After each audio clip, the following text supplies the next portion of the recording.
Mom, you gotta listen to this. I'm right here. I'm here. Okay, just make sure you stay in it the whole time. The Whole time. camera's rolling. So, am I good to go? All right, so this is called That's Something. And again, I have no clue what this is. All right, here we go. This happened a long, long time ago. I never see a man limp without thinking of that day. The sky wept. No rift of brighter color broke the darkness of it. The universe seemed doomed. That was my outlook. The very times were in misery. Men were out of work. I was one of them. I had slept the night before on the cold cement floor of the city's jail. I slept as a tired dog sleeps, a dog worn out with a fruitless chase. All the night before I had walked, my pride keeping me from this place. And so the day had found me walking aimlessly, looking only for food, shelter, and work. This could not last forever. So that night I had stumbled down the low, narrow hallway of the jail. I had been led into a barred cell with 100 others, and there I had lain, as one dead, on the cold, hard floor. But it is of the day that followed that night in jail that you shall hear, for that was the day of my life. It was then I found that something. My feet were very tired, my soul wept with the sky. I stood, as in a wilderness alone, on the corner of the great thoroughfare in a great city, and then a man stopped by my side. He was of my height and build. I caught a glimpse of his face. I thought that this man might have been myself, but my present need drove out reflections. And so I laid my hand on his arm. I am hungry, I said simply. He turned slowly and looked at me. First his gaze took in every detail of the outer man, from my water-soaked cap to my poor, cracked shoes.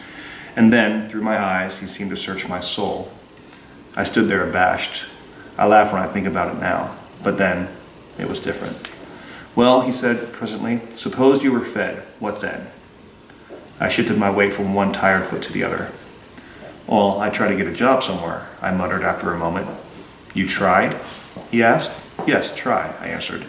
Although there's little chance, no one is hiring. But I don't care for that now. It's food, it's what I want. I'm hungry, can you help me? No, he answered, a note of pity in his voice. I cannot help you. No man can. But you could feed me, I said with some petulance. It is not food that you need. What then, I asked. That something, was his reply. A man joined him. They began talking of matters of mutual interest. I was shuffling away through the drizzling, miserable rain when he called me back and handed me this card. Man, go find that something, he said. And when you found it, come to me. Come to you for what, I asked. To thank me, was his answer. And he and his friend turned and left. I believe in miracles. There used to be such things. Man has taught me to work the miracles of today. He gives them another name, but they are miracles just the same. There were two words that stuck in my memory. That's something. I fell to wondering. I turned into a pool room, and I found a seat. I sat there thinking. The balls on the table clicked before me, clicked nickels away from men who could ill afford the pleasures of the place. I sat there a long, long time. There was nowhere else to go. Ahead of me I saw another night in jail, yet the day seemed longer than the night. It was warm in there, the hum of voices, the regular click-click of ivory, the occasional thumping of cue on marble floor. All this in time developed into a dull chorus of monotony. And then I fell asleep. I believe in God. I believe in visions as well. But it is only natural that I should have dreamed of that something, so perhaps it was neither miracle nor vision. You will think it foolish, this dream, yet it changed my life. That's reason enough for the telling. You may laugh at it scornfully, then my dream will do you no good. You may see in it what I saw, then you will take your place with the masters of people everywhere. There were once two men who went out to find gold. Each found what he sought. The one threw what he found back into the muddy stream. The other recognized the gold for what it was. The one was a failure, the other a success. It is so in life. And this was my dream. I dreamed that I awoke. That is the most wonderful part of the dream. For in my dream, I realized that I had been asleep.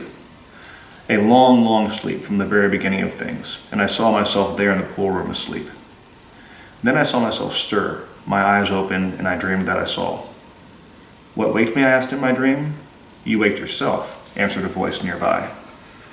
I turned around, but no one was near. Who are you, I asked. I am that something, came the reply. But where are you? I am hidden in your soul. For some moments I thought over what was said. How, I stammered. How did you get in there? I was born there, he replied. Why have I not known you were there before? No man knows it, answered the voice, until he awakes. No man, I asked? Are you in other men's souls as well? There is that something in every person's soul which can move the mountains or dry the seas. Well, then you must be faith, I said. Yes, came the answer. I am faith, but I am more than faith. I am that which makes people face the fires of hell and win. Then, I said, you must be confidence as well. I am more than confidence.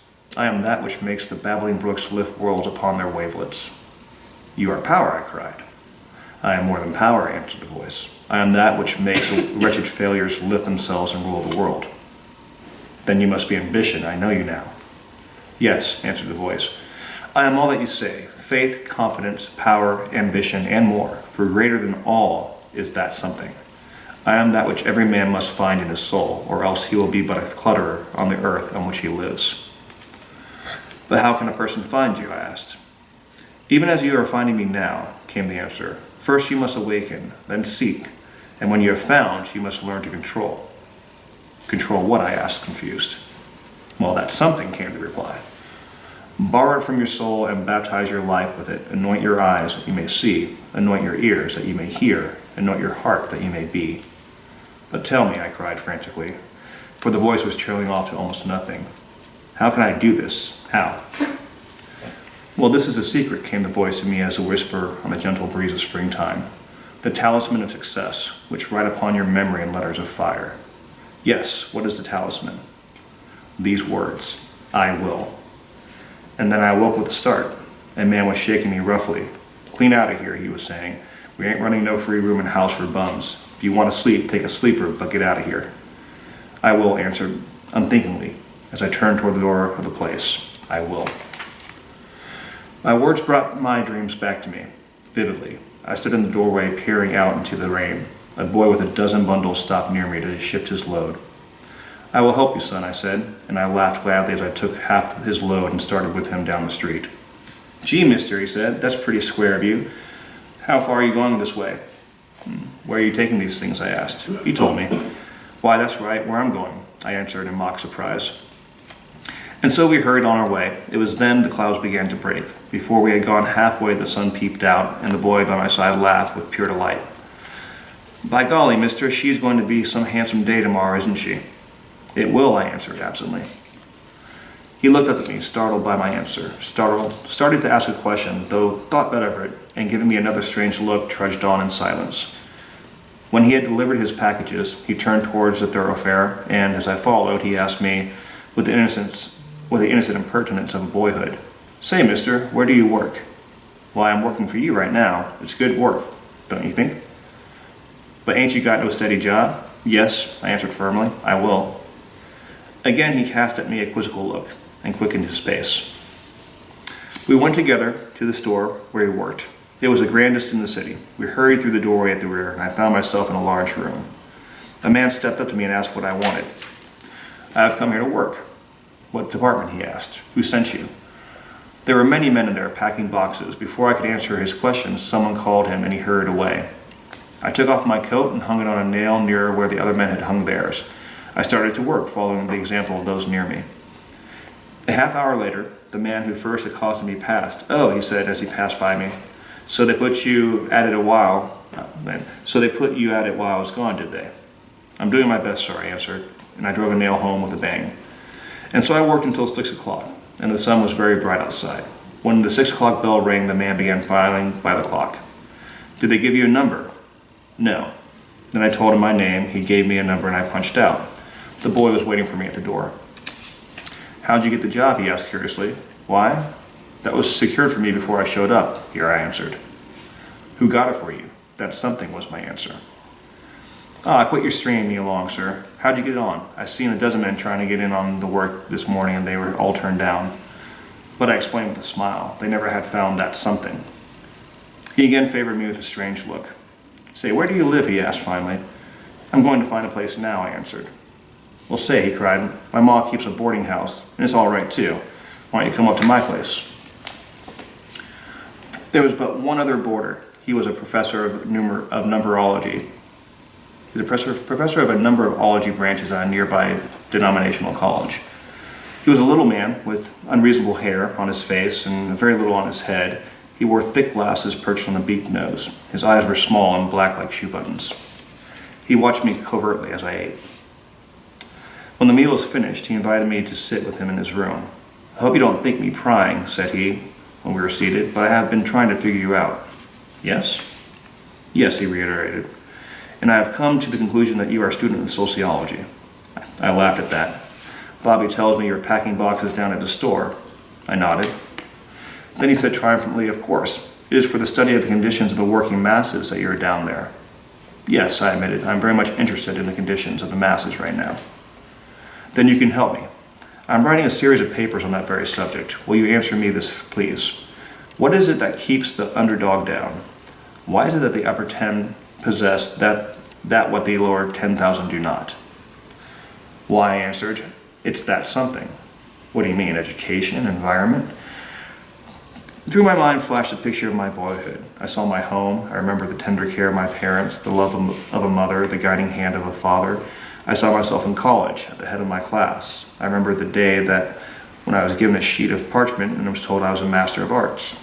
And then, in the twinkling of an eye, the scene changed, and I saw the awful rooms with 100 men lying around me on the cold, hard floor.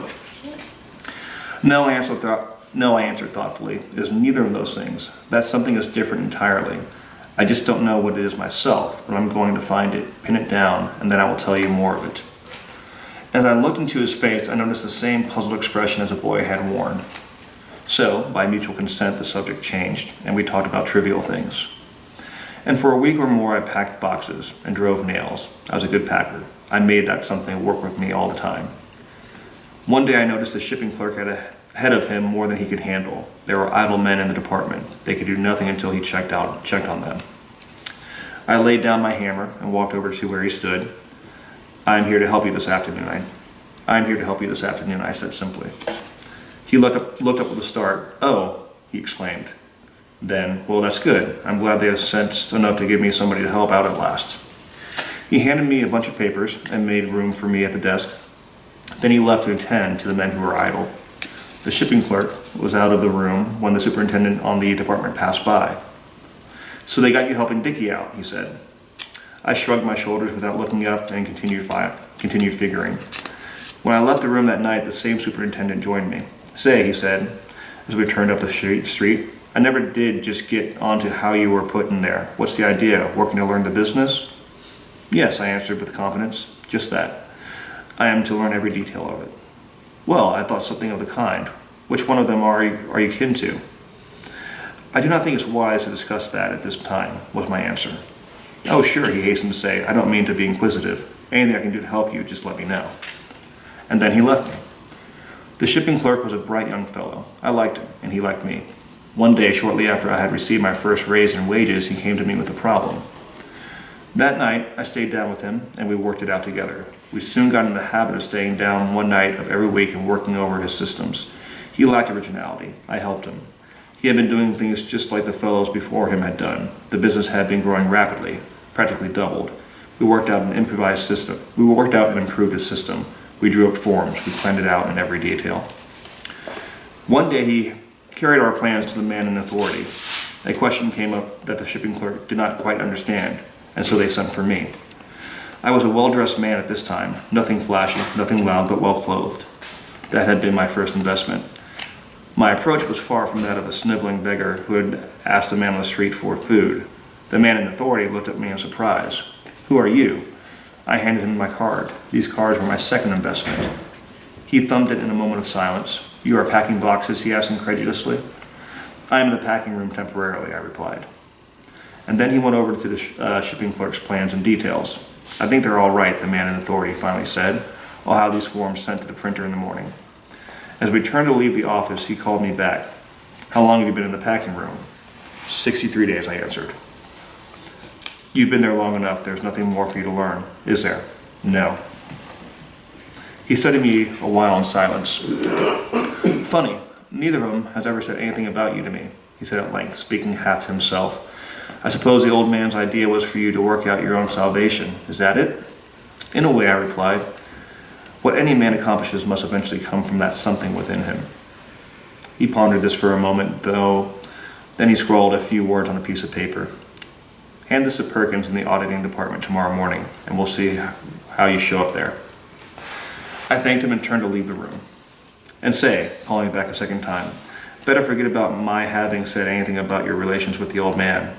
After all, you see, it's none of my business. Certainly, I answered and left the room. 3 months later, I left the boarding house run by Bob's mother. It hurt me to do this. She had been almost a mother to me. There was a home life about the place that I had learned to love.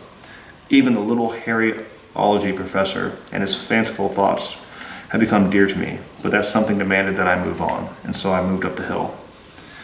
I arranged for a small suite of rooms at a quiet family hotel. It was at the suggestion of the man in authority that I chose this hotel. It was where he lived, and so we became at first acquaintances, then friends. He urged that I join this club. I made friends of the right sort there. All these things were investments, and never once did the man in authority mention the fact that I was learning the business. And so a year rolled around. It was the time Perkins took his vacation. I was given the place until he returned. One day the old man came to the office. He looked at me keenly. Directly, the man in authority came in. The old man called him aside. I overheard a portion of their conversation. Who is that man at Perkins' desk? The old man asked. The man in authority mentioned my name. Funny, I never heard of him, said the old man. The man in authority gasped, and the rest was spoken in guarded tones, and I heard no further word. That night, the man in authority came to me in my sitting room. Say, he began, you certainly got me locoed or something of the sort. I've been figuring you out all along as a ward or a long-lost cousin of the old man.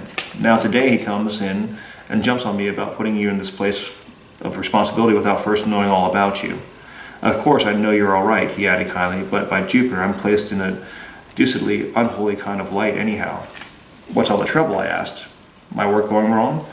I should say not, he exclaimed with enthusiasm, but that's aside from the question. What's got me going is how the dickens you did it. How you could hold down the most responsible job on the works without anyone knowing anything about who you really are. Tell me about yourself, will you?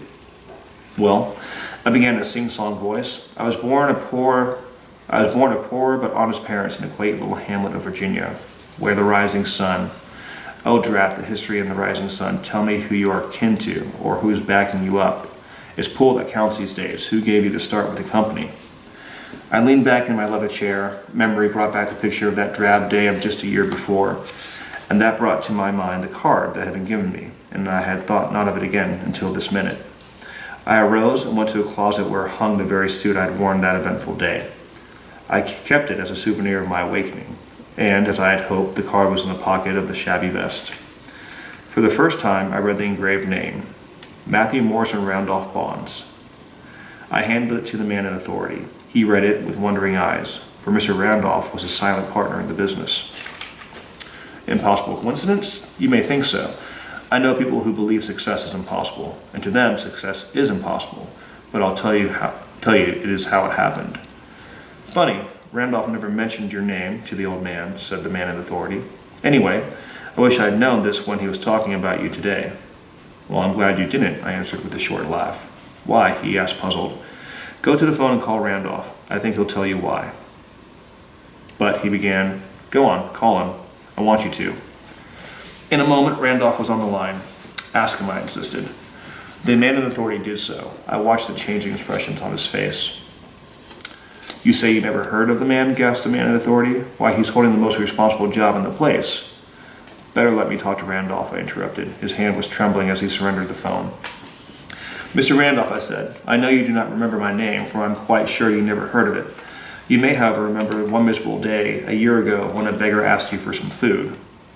Well, go on, came a crisp voice over the phone. You may also remember telling the beggar that it was not food he needed. You told him that it was that something he needed, and that alone. Well, Mr. Randolph, I am the beggar to whom you spoke, and I have found that something. I have learned to use it, and I want to thank you for having shown me the way. When may I have the opportunity of telling you about it? An hour later, the story you have just read was told to a strange trio, the man in authority, the professor of ologies, and Matthew Morrison Randolph. From time to time, as I told the tale, Randolph nodded his head in approval, and I noticed a strange light begin to glow in the little professor's eyes.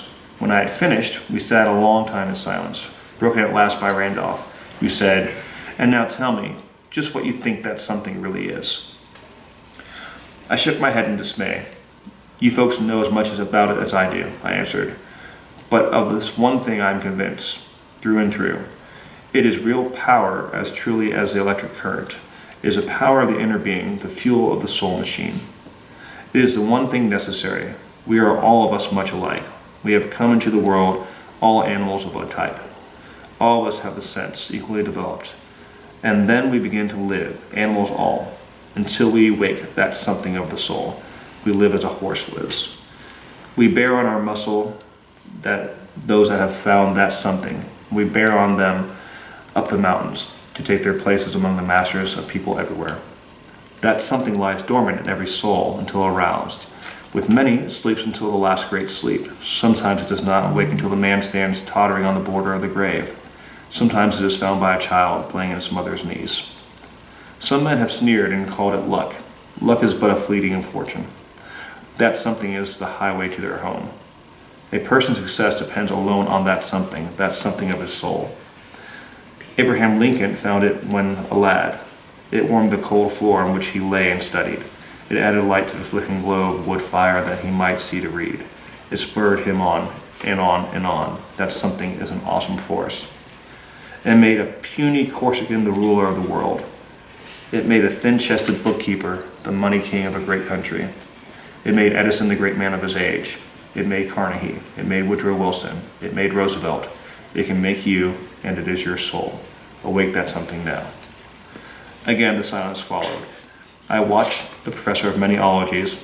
I saw the kindled fires in his eyes gradually die out. He shook his head wearily. "No, it can't be done. It can't be done," he murmured. "I have drunk deeply of the cup of life, and I am now drinking of the dregs. The cup is filled but once. When it's gone, there's nothing left but the dregs of old age and poverty." "You fool," cried Randolph, leaning forward and shaking the little man roughly. "You almost had that something in your power, and now you sing it back to sleep with your silly song of pessimism. You sing the same false philosophy that has kept people in the ruts of their own digging for centuries. Wake, man, wake. Wake that something within your soul." The two men sat looking deeply into each other's eyes. It was the little man who broke the silence. "Thank you, Randolph," he said quietly. "You are right. I will." Then Randolph turned to me. "Man, write that story down. Write it so that every person may read it. Send that message out into the world. If people will read the story, read and reread until it's written on their memories, if people will become the message you bring, and then if they will but awake that something within their souls that now lies asleep. I say if you can make them do this, you will have done more for humanity than any 1,000 individuals have done in many, many years. Write it word for word as you have told it here so every person may read. Write it. And you who have read it through, I pray that you may read every word again and again until that something of your soul has been aroused and you have taken your place among the rulers of the world." The end. Which is really the beginning. Yeah, awesome. Does it say which is really the beginning? Yeah.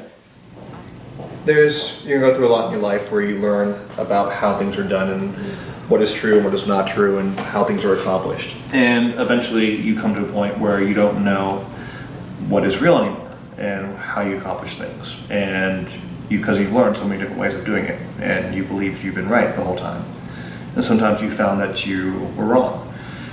And so I personally think that the story is trying to tell you that you have the power to create the world around you by your actions. So basically, you learn how to play the game, and then you don't win by playing by those rules, and you find yourself like this man without anything.